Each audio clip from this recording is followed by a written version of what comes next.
I think that the prototype AI company that everybody thinks about is like the Open AI or the big foundation model company, and it's true. I don't see much play for seed stage venture anyway in companies like that. That their first funding round might be 100, $200 million to do something really capitally intensive. But I think the most exciting part of this is now that these foundations are laid, what's the ecosystem that's going to be built on top of that in both developer tools and applications and data infrastructure. All three of those areas I think are incredibly promising, and all of them can follow a traditional venture track.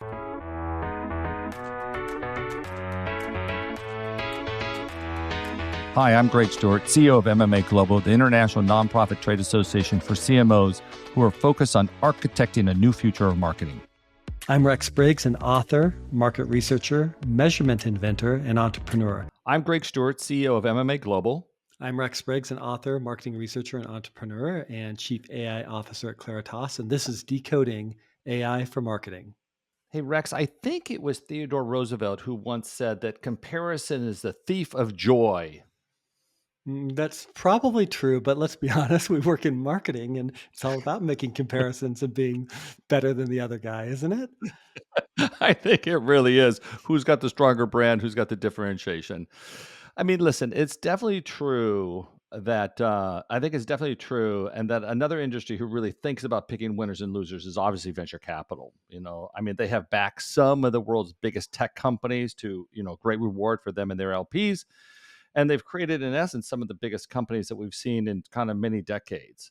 And listen, obviously, if you're a VC and I've served as a venture partner, then you're constantly trying to make comparisons to amount an incredibly early in the game to really try to figure out who do you think is really going to win in the marketplace. It's not easy. I've watched it for many years. Well, I'm very excited to dive into AI trends and what's happening in VC. And we have one of the best here with us. In fact, one of the people who was the first AI fund in the Valley, right? I mean, they invested in my company, which I appreciate. I've sold that off, 5+ years ago now, but they've just they are on a tear. They're doing some great things, and Jocelyn Goldfine is one of the best. So let's bring Jocelyn into the conversation here. She has a phenomenal past as well. She was the person who's responsible for some of the early AI in Facebook. VMware was a big part of her entrepreneurial journey as well. She's involved with a lot of different boards. She's vice chair at Harvey Mudd College, I believe, as well. Jocelyn, thank you for joining Former. us. Yes, my pleasure. Thank you so much for that kind intro, Rex. Yeah, that was Rex. That actually was very nice. So, hey, Jocelyn, give me a little background here. So, yeah, Yeah. I'm gonna get there. Well, okay, yeah. Well, Rex, you want to re-record just part of that then, and then I'll bring it Well, in. I was off script a bit, so let me see if I can remember how much where Mary, where do you want me to bring it in? Zeta Ventures. Okay, yep. So we've got Jocelyn Goldfine, managing partner at the Vet. I can say this. Try it one more time. We've got Jocelyn Goldfine, managing director at Zeta Venture Partners. Thank you for joining us. Oh, my pleasure. Thank you so much for that kind intro, Rex. Now, Jocelyn, forgive me if I got this right, but Zeta has was the first AI focused fund as far back as 2013 when you started doing this. Yeah, yeah. My partner Mark founded the firm in 2013, and it's possible that we weren't first. I cannot, but we're kind of data driven people, and we cannot find anybody else who's older. So, as far as we know, we're the first. Well, and along that way, you've really seen a lot of generational changes in that technology. I mean, when you invested in my company, it was very machine learning oriented, and we've had this generative AI explosion right now. And talking about agents, really the next cycle, and looking at your predictions for 2024, your firm's predictions on your website. Tell us a little bit about how you see that expanding the tech market, the tech space, the things that AI can do today that are going to disrupt the industry tomorrow. Yeah, obviously, going all the way back to 2013, it was at the beginning very much kind of classic machine learning, even some big data and analytics. But always this kind of understanding that, software was starting to become commodity, and where you could have differentiated value is when you start to add data and predictions and insights to the software. And so as we've moved forward, we've seen tremendous innovation on the technology side. First, the rise of deep learning. You started to have computer vision technology that could do really interesting things, object identification, and then fast forward to, if there was a breakthrough in the natural language processing side. A lot of people think that happened in 2022 with the launch of ChatGPT. In reality, the invention came much earlier. It was 2017, a classic paper called Attention is All You Need, that invented the transformer, and that was really the basis, the transformer, and this mechanism of attention, where the attention of the model goes, not the human's attention. That makes incredibly powerful models. The more data you feed them, the more they're able to predict the next word in a sentence, for example. And so this revolutionized the field of not just natural language processing, which was always, one piece of the AI puzzle, but actually it's really started to overtake the vision side, the audio, the not just text, but even some of the structured data things that we do with machine learning. And so now, and those technologies is, kind of like the progression of a lot of software. The 1.0 kind of proves the concept, but you wouldn't not really ready for prime time. 2.0 maybe is kind of bleeding edge, and some early adopters might use it with some pain. 3.0 is finally good enough. Well, 3.0, GPT 3.0, the model shipped in the summer of 2022. And then what ChatGPT did was put a UI on it. It's like when the browser shipped in 1994, and it put a face on the internet. The internet had been around since Yeah. the 70s, but the browser made it accessible to everyone. And ChatGPT put that face on the finally good enough model of GPT-3 and made it accessible to everyone.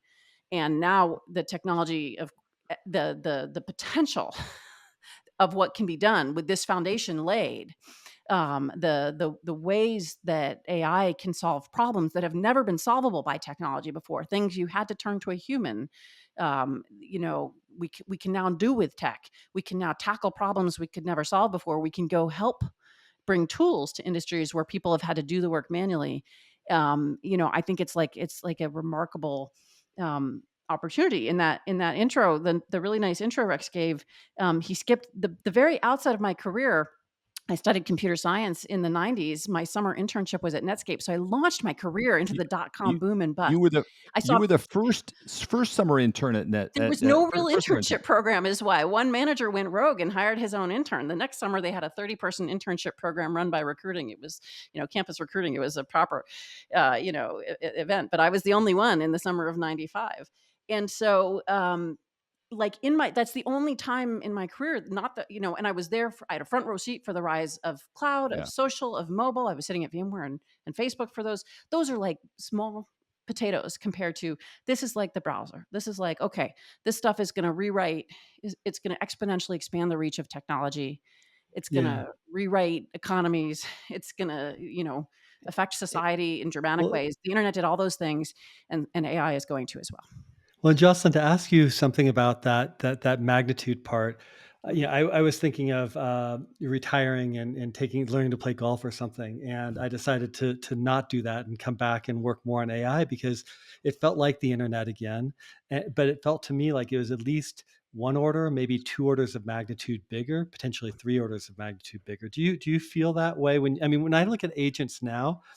I remember one of the things that we had patented with the company that I did that you guys invested in was this workflow around best practices. So try to figure out, oh, you're going to be doing digital advertising or outdoor advertising. What do we know about what makes that work? And then collaborative filtering tries to find the right information and to match that up with you and so forth. There's very, old school software and a little bit of machine learning, but now it's like an agent can go through with a RAG and can find the content that matches and look at semantic similarities and pull the content that's relevant, and it can be much more contextually aware, much more adaptive to what's going on. And so it just feels like it's so much of a, things that were really hard to do and hard to get adoption are so much easier today. How would you put the order of magnitude when you think about what we're seeing today, and what are the pieces of technology that you're most excited about? I mean, I think for sure you could be right that I mean, it sounds audacious enough to me to say that AI is as big as the internet. I try not to, lose the credibility with my audience by saying it'll be much, much bigger, but it really could be. Although thinking back to 95, like we couldn't have in 1995 with the browser, and what could you do with the browser? You could like look at a fish, you could look at a camera someone's pointed at their aquarium. You could visit the website of the dinosaur museum that went online early. You could find, maybe you could find the homepage of a big business but not a small one. Like, it was, even as like speculative and like crazy ideas that really sounded crazy when that was the whole internet. The biggest possible ideas we had in 95 could not have come close to predicting the reality of 2024, of Amazon, of Google, of let alone cloud and SaaS and all the kind of knock on Couldn't even come things that have become possible because of the internet. And so I think, when all is said and done with AI, it may very well be true. I think it's hard for us to have a big enough imagination standing here to predict all the things that will come. It's maybe a job for science fiction authors, right. even more than the technologists, because I think Hey, you got to Jocelyn, take just some constraints away. just to be a context too, how many companies have you guys invested in now so far in the last 10 years? Just to give context to Oh, that. about 60 portfolio companies across Okay, the 3 okay. funds. And maybe just to sort of help the listeners sort of understand that. So, name one or two of them and like what you even thought they were and what they're Yeah. doing now in this next generation of AI. Because I think that was the point that you made at the opening that, it's not even what we thought it was going to be in Yeah. some level, Yeah. right? Well, so I'll go back to sort of the fun one, the kind of first generation, and then I'll talk about Yep. some of the, like, current generation companies that are just getting their Yep. boots on, like, in this, Yep. post 22 generative AI regime. So, going back to the early days, one of the companies, one of the early bets was a company called Domino Data Lab. It was a couple of data scientists out of a hedge fund, and their observation was, "Hey, we're sitting there trying to do these data science projects, and we have no tools. We're having to kind of build our own tools or repurpose tools that weren't designed for this." And so we thought, "Hey, this makes sense. Data science is a field on the rise, and people are going to need tools." We back that team, and now, these are, ML ops has become an enormous category with, hundreds or if not thousands of funded companies. Domino is one of the absolute market leaders. They are the Cadillac option that is used by big enterprises. And so if you go to a pharmaceutical company or a bank, chances are their data scientists are using something like Domino. So that's on the tooling side, where just the Mhm. market for the tools is only as big as the market for people who have that job profile. And like the number of data scientists in the universe in the last 10 years has grown, I don't know, probably that 2 3 orders of magnitude, if not more.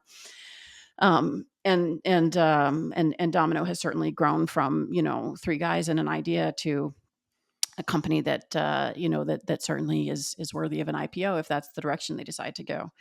Mhm. Another great company and fun one is called Tractable. They were very early to recognize that computer vision technology had gotten to the point where it wasn't just a sexy demo or a toy; it could solve real hard business problems. And they went looking for places where that has a lot of business value. And they picked something that is kind of, off the radar of probably a lot of listeners, but is absolutely like a really interesting, big, unsexy market, which is insurance claims processing. So if you get into Mm. a car accident and you're filing a claim with your car insurer, and they ask you to upload photos of that accident, chances are it's Tractable processing those photos and doing the work that a human would have done to assess the damage, and then you'll get an offer to cover the cost of repairing or replacing. All that is decisioned is supported by Tractable, and this drops the cost of processing an auto insurance claim, just the human labor involved in claims processing, from about $60 a claim to about 12. So massive value and Tractable now serves, probably 10 of the top 20 global insurers. They're extending into disaster recovery, casualty, and property damage. So they help get people file emergency assistance claims faster after tornadoes in Japan. So it's a business that kind of flies under the radar, but was very manual. And with the rise of Yeah. AI, the And that's a big maturing of deal the for AI. that's Yeah. a big deal for customer experience too. I mean, I'll like bring it Totally. back to a marketing standpoint. I mean, my Yes. God, to be able to get a response back really fast and reacted to that and say, okay, good, I'm comfortable now where I Yeah. am, or not. At least I have facts. And, Yeah, the 3 that's of great. us remember the bad old days when sometimes the insurance company would say, "Well, you have to schedule an appointment with an adjuster who's gonna come out and, like, look at your Oh, car." We don't oh have to my do that God. anymore, and Yeah. Tractables Tech is part of the reason why. So, yeah, it's tremendous on Okay. the customer side too. Beautiful. So Love that. these are very big businesses, and are really making the experience better and a lot of efficiency for the customers. And then, flip to the new wave. Rex already name checked RAG as the new hotness for listeners who don't know that acronym. I think it stands for Retrieval Augmented Generation. Yep. And what it really means is, hey, I want to use GPT-4. I want to use these crazy foundation models, but I want to use them with my own data. I want to use them to build an application or even just a report or dashboard, but I want it to involve my own data.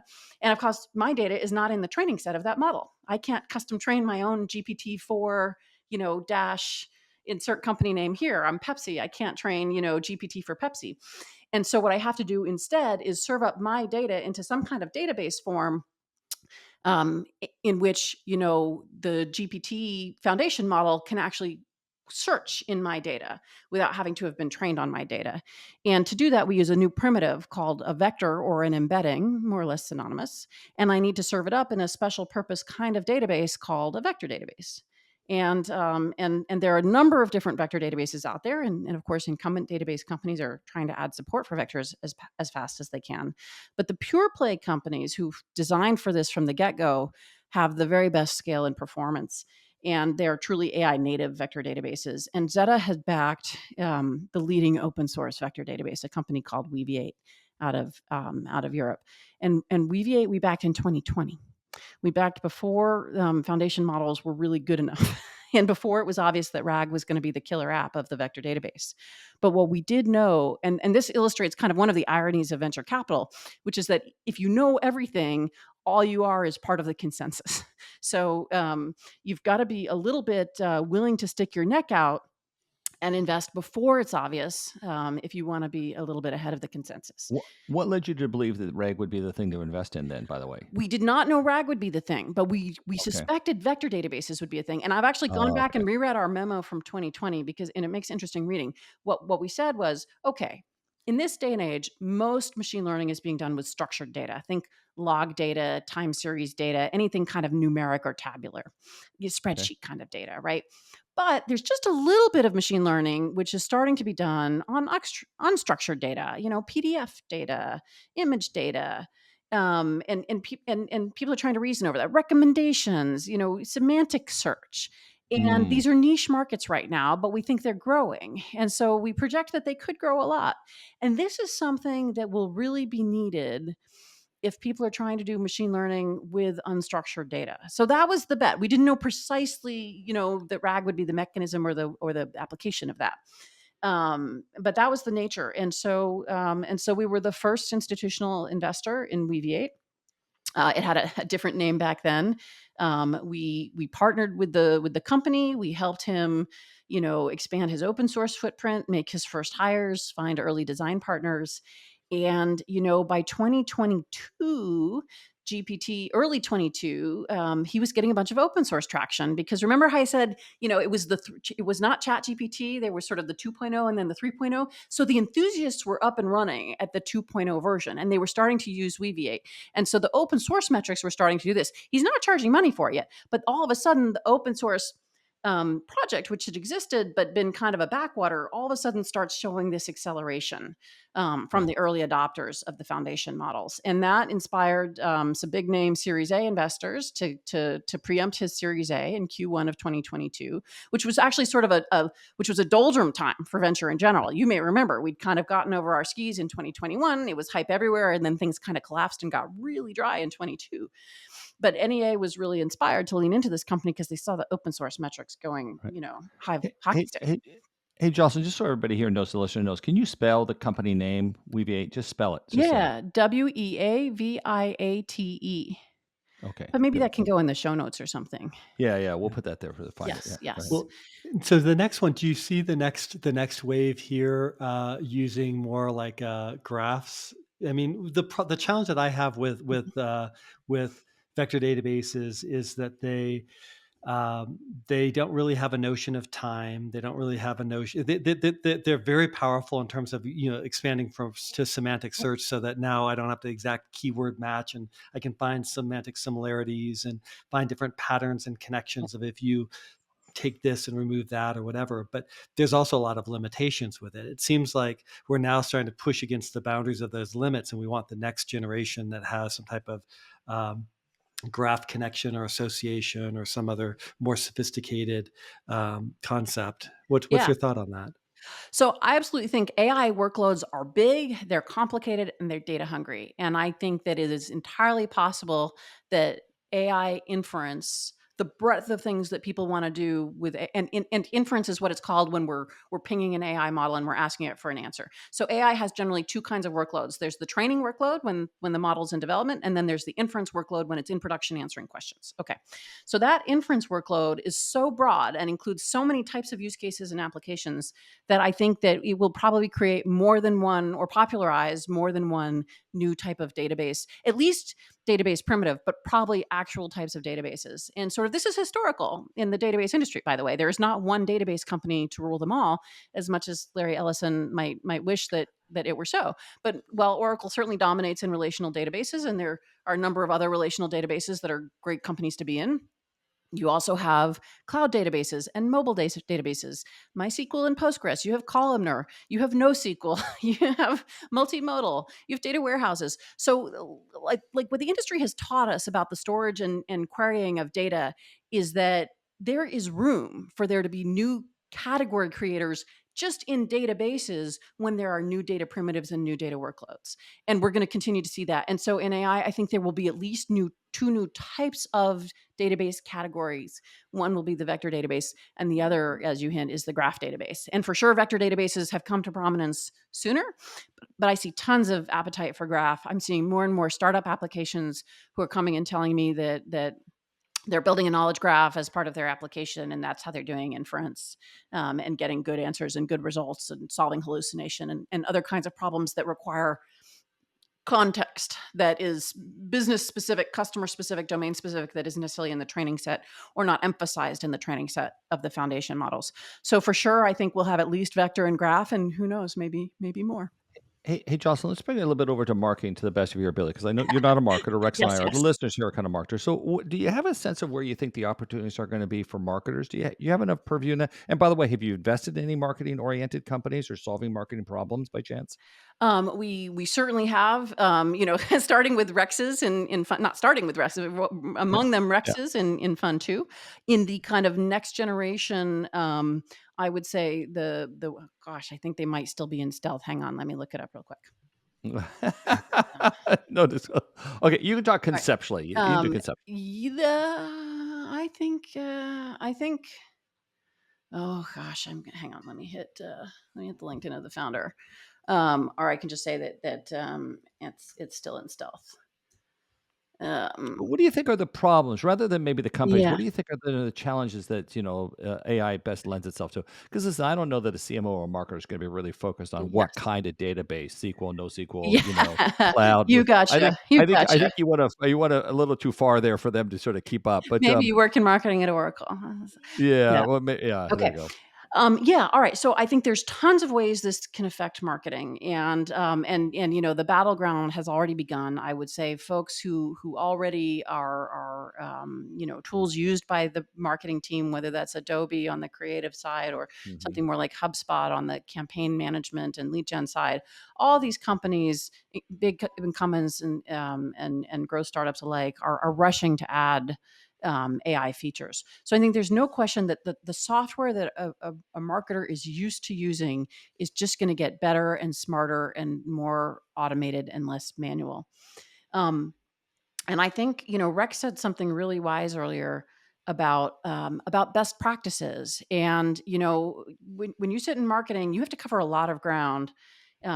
and span a lot of territory. And oftentimes you may be doing something for the first time, or something that has no kind of playbook, no written down right answer. Mhm. And I think to the extent that AI can surface the best practices, surface the kind of default good, you can save a lot of time and save a lot of waste by not trying to reinvent a wheel.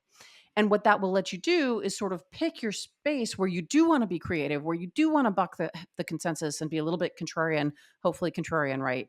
And put your time and energy there, as opposed to just kind of reinventing the wheel of what kind of generally does work. And I think this can span everything from brand and advertising to sort of more prosaic kind of, I live in the B2B world. So when I think about marketing, I always think about lead gen, about ABM, Mhm. um, even events and conference, like every aspect, every sub-discipline under marketing that has specialized skills can have specialized technology to support those skills. And I think that, the fact is that this technology has moved from being just a database, just a system of record where it's recording what you're doing or saving what you're doing, to something that can actually save you time and energy. So, start with all the data entry that you do. The data entry will be done for you and already be there in the content management system.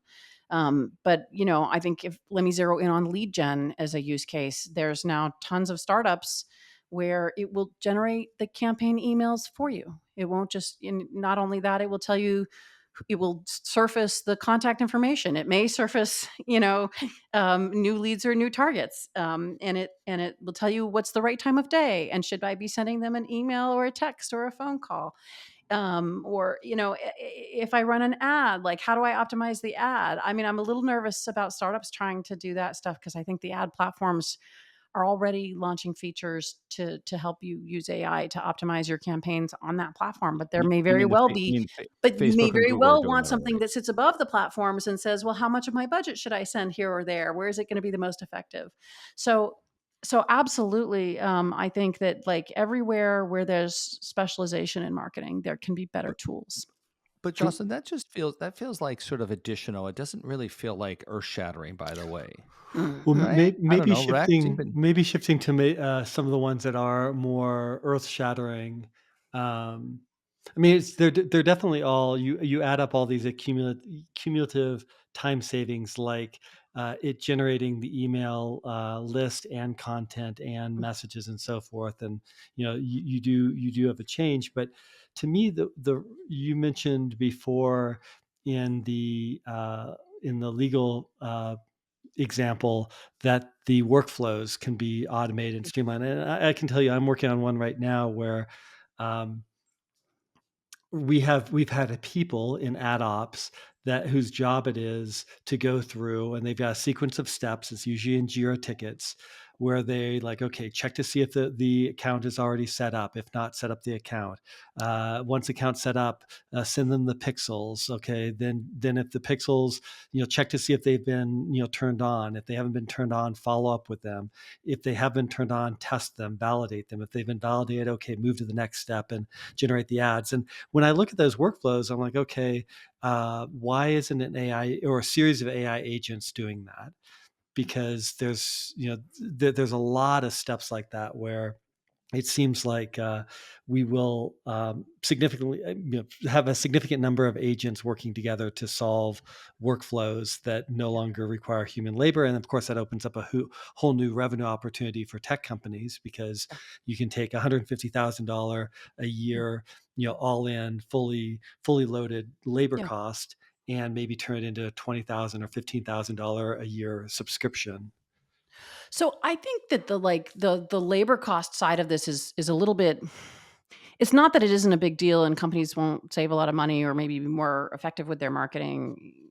I think that's a real opportunity. But if you want groundbreaking, I think it is less about, can I reduce my costs by X%? It's, can I increase my effectiveness by 1,000, by orders of magnitude, by 1,000%.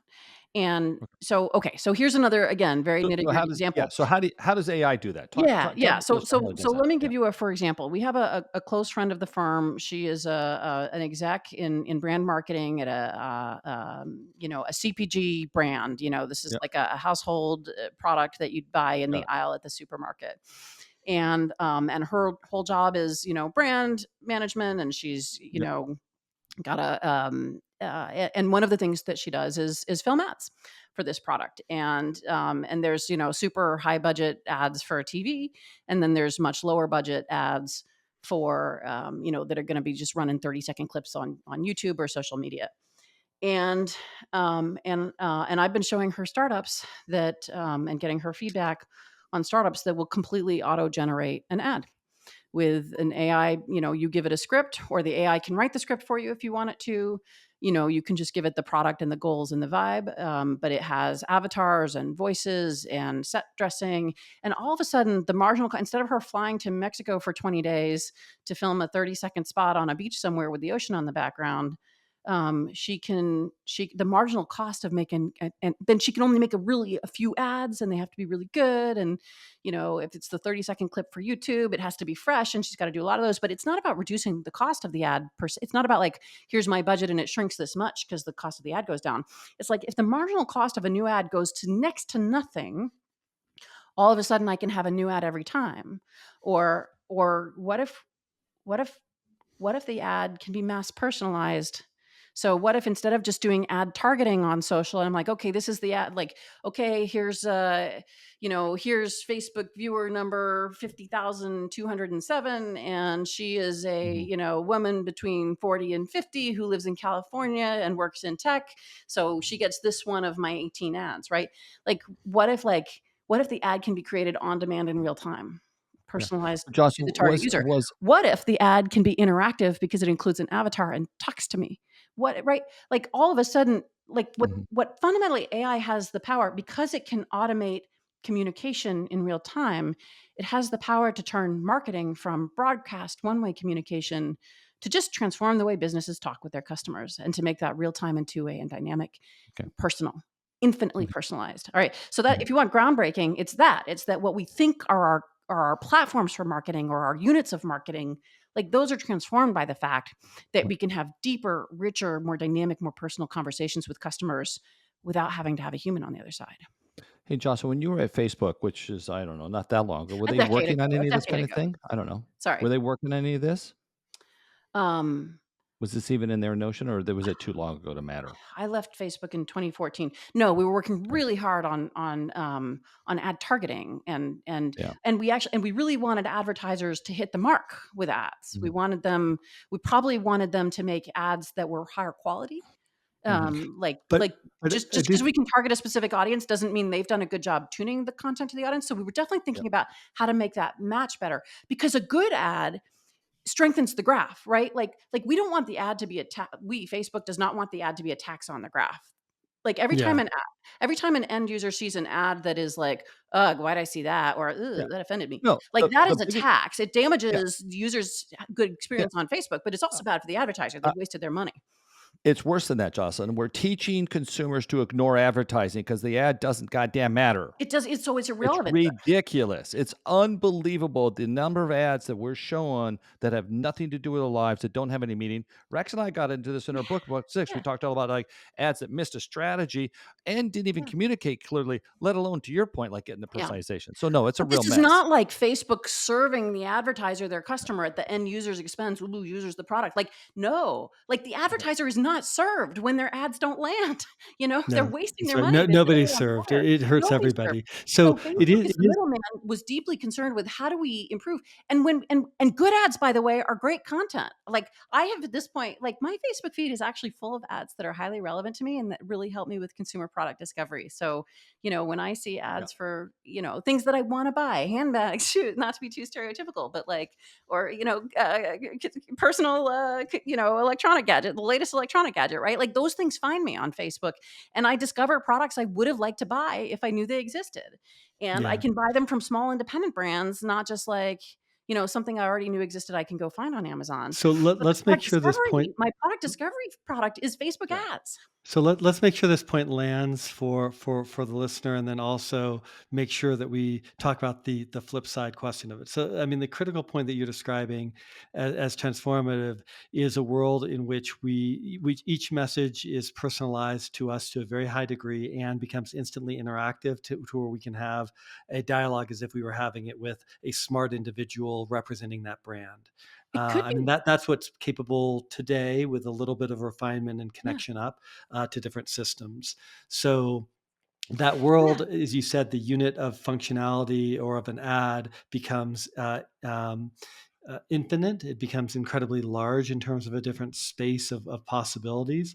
So the two sides I want you to think a little bit about on the flip side of that is number one, what do you think it means for a brand when you can represent so many different things that are trying to optimize for your sale, your because if you think about it, the objective function is probably getting someone to buy. Maybe people are smarter than they think about lifetime value, but they're probably going to be looking at a very fast signal like did you buy or did you not buy.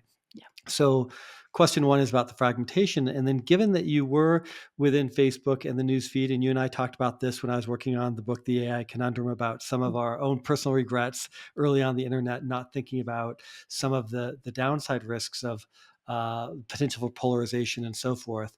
What are your concerns about the directions this could go, and what are some of the guardrails or things you think we need to be doing in the industry? Those are two great questions, Rex. So,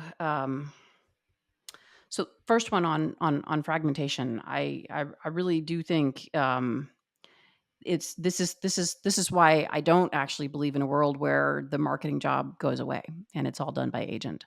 I think that there have to be stronger than ever, more than ever, kind of humans setting policy and brand guidelines and kind of establishing the boundaries, if you will, of here's my product knowledge. Like I can make a video ad that features a incredible, compelling character who actually will talk to the customer, but they can only say the words that are in my brand language that are truthful about my product but like helpful, or that I want said. And so I think there's a real role for humans to play in defining what the AI can't do. You can't just say anything that will get a buck because by definition that's not the strategy um, for building a durable business. And I think that and I think that that's an incredible opportunity. It is and one thing I like about this so much as a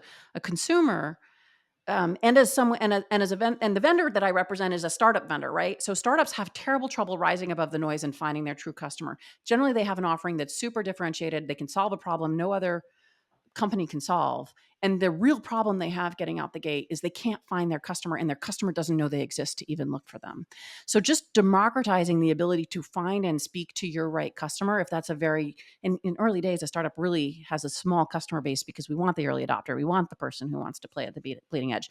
So the ability to actually identify, locate, speak to that person and find that pure great. And it's great for the right buyer for these startups is someone who's an innovator who doesn't want to be buying the next thing from the incumbent, who wants to discover something that they can do that everybody else doesn't do. And it's a huge value to them to discover that the startup exists and can solve this problem that nobody else solves. So and it's the same, with me as a consumer. I don't want to carry, the same handbag or the same phone as every other person. Like I'm interested in the rare, the novel, like the small business, the sustainable brand, that below the radar that truly exemplifies my identity and isn't the same thing as everyone else.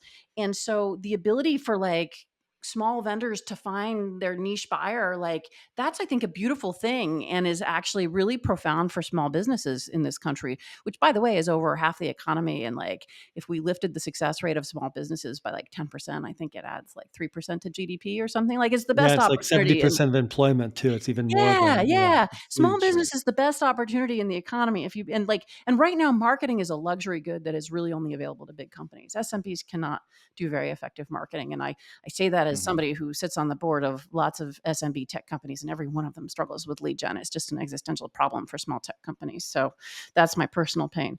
So imagine democratizing that and making that available so that markets can find their buyers and vice versa. I think that's amazing and a beautiful vision. Now, what we saw in social is when you democratize giving everybody a voice, guess what? All of a sudden, like the gatekeepers are not there anymore to control the bad voices. Well, the same thing will happen if you democratize the ability to find your market and your customer.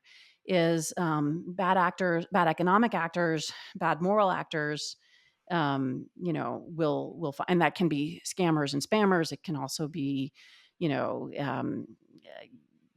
black hats and ransomware and all the rest. Like those folks, or for that matter, just people selling illicit goods. And so, in any marketplace system, you need guardrails, and that you know, and that's just like fundamentally part of the ecosystem that has to grow up around AI. And by the way, it's part of the opportunity I see as an investor. We have literally invested in a company called Guardrails AI, which is all about how do you create policy controls around the AI models you're building in house. And so I do think that there is. I think there's a real risk of over regulating AI, but I think like anything to do, we have regulations that control advertising and marketing, and they need to contemplate the idea that this kind of infinite personalization and fragmentation can take place, and kind of try to protect us from some of the downsides of that fragmentation. But I do think another risk of fragmentation is not just bad actors; it's simply that brands could become incoherent. It's simply that like what the meaning of driving a Volvo means to me becomes different than it means to Rex, because we're having such different conversations with the brand. I go back to, this is why brand marketing is an art, not and can't be totally controlled by the AI. Like this to me goes back to the place for human beings is in that core identity and policy setting. Like actually both of these is where humans have to play a role. Is in identity and policy. Hmm. And you can turn over enforcement of that to the machines, but setting the policy, setting the identity, that has to come from the humans. So Jocelyn, though you guys haven't chosen to invest in really, major AI-driven marketing companies at this point. I'm just curious for the listeners, is it because you can't find them, because you don't think anybody's doing any good work? Do you think that they're not really scalable businesses that sort of make sense? I mean, I've had some people tell me that there was a theme at an event that Rex and I went to last year for AI in business. It said that they felt marketing and sales was they were to be most affected by AI. Yeah. I don't know. This is a theme of the conference. It wasn't a marketing conference. I think he I was don't know. What saying do you about think? the incumbents already have such a huge advantage, so that's not as investable if Yeah, you're is that what? Yeah, that's a So thematic. Yeah. so two things here. One, we have made one investment. It's just the company's still in stealth, so I can't talk about it yet. Okay. But it's a really incredible entrepreneur, and I think will be a great business. Um, I will say that absolutely. I don't know if I would say that marketing and sales and customer support will be the most impacted by AI when all is said and done. But I think they will be the first impacted by AI. They are the obvious Mm, targets and the okay. low hanging fruit. Because Okay. what this technology is really good at is conversation. And if you think about, okay, where does conversation have business value? It's where do businesses talk to their customers? And it's those Yeah. three functions: sales, Fair enough. marketing, Yeah. customer support. So those are absolutely places where a ton of entrepreneurs are rushing the field, but the incumbents are also coming. And I think that now is sort of like a weird, wiggly moment where the incumbents don't have their products in market yet. I know it's been a year and a half since ChatGPT, but it actually takes these big companies a very long time to ship new roadmaps. So the fact that they haven't done it doesn't mean they aren't doing it and aren't going to. And so like that's almost the hardest time for a startup, is to try to figure out, where is the incumbent going to go, and can I zag where they zig? And the truth is, 9 out of 10 entrepreneurs I talk to is like, what competition? There is no competition. And I'm like, well, that's a very naive take. Like, you've got to build a company for the next 10 years, not the next 10 months. So I would say I'm only interested in backing an entrepreneur who's extremely savvy about the moves the incumbents are going to make, and who recognizes, by the way, that adding functionality to the system of record, by rights belongs to the incumbent. Like, this is not a natural thing for a startup to get big doing. Like, the incumbent really has to be asleep at the wheel and fall down to yield that opportunity to a startup. You can absolutely be first to market, but plenty of customers will either wait for their existing vendor. They're on every desk already. And so if I already have marketing tools on my desk, maybe I'll buy from your startup, but when it ships bundled for free with Mm, the thing I already got, I'm certainly going to churn, or I may be laid back enough that I'm just going to wait for my vendor. So I think that if you don't have a very sophisticated idea um, about how you coexist with incumbents, then it's just hard to back you. And it's also the truth that, like, it's easy to get jaded when you see the same pitch over and over again. And there's a little bit of that happening in marketing tech right now too. It's just because the obvious What's idea the is, pitch you're seeing again and again? Gen AI for ads? oh, Mm. it can be ads matching. It's a lot of improve the productivity of what marketing people are doing. So it's a lot of that, author the emails for the marketing campaign. It's a lot of that, like, run the marketing campaigns more efficiently. Like, it's things where if they're already using a piece of software to run marketing campaigns, I kind of want to know how why you deserve to exist independently of that platform. So what I'm really interested in investing into, by the way, and then I think mm, on the kind of video generation side, which I do think is super interesting, have been diligencing some of those companies. Um, I do think, though, that you've got to reckon with then what are the ad platforms going to offer for free, just because they want the ads on their platform to be better. yeah, totally. And also, how far are the foundation models going to go to solving this problem with high quality so that it's relatively easy for everybody to plug it in? So, do you have, like, any novel IP of your own, or are you a thin wrapper on top of the foundation model? And so, what really gets me excited is when somebody has an idea to solve a problem that is not intrinsically tied to an existing piece of marketing software, but is actually thinking much beyond that to, okay, where has software not yet penetrated? It's that legal example. Where are people just Mm, doing the work manually because there is no software that can help them, because it's not a software problem, it's a human labor problem. Not, where do people have to do too much typing into the current software, and then the current software is going to get better in the next 2 years. I'm sorry, it will. But where are people just doing manual labor without much help? And that I think I would be extraordinarily excited to back in the marketing mm, category. And I think, let the record show of the first part of this podcast.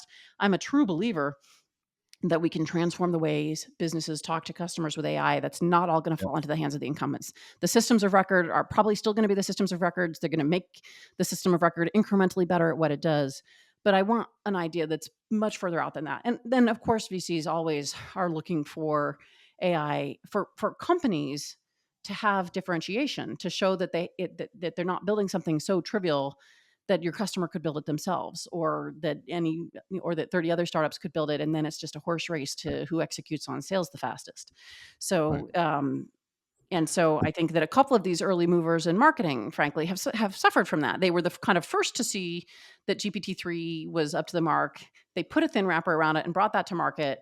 And that was a gee whiz moment for customers who thought this is incredible, but didn't realize that all the hard parts and value were coming from a model. And actually, that thing was going to be super easy to clone. And next year there would be 50 clones of it, which is, the situation some of these, marketing text generators found themselves in.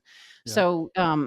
So looking for not just differentiation or sort of unique value add, but really unique product insight about where you can transform the workflow of marketing people that isn't just a bolt on to the CRM Wow. or the campaign manager.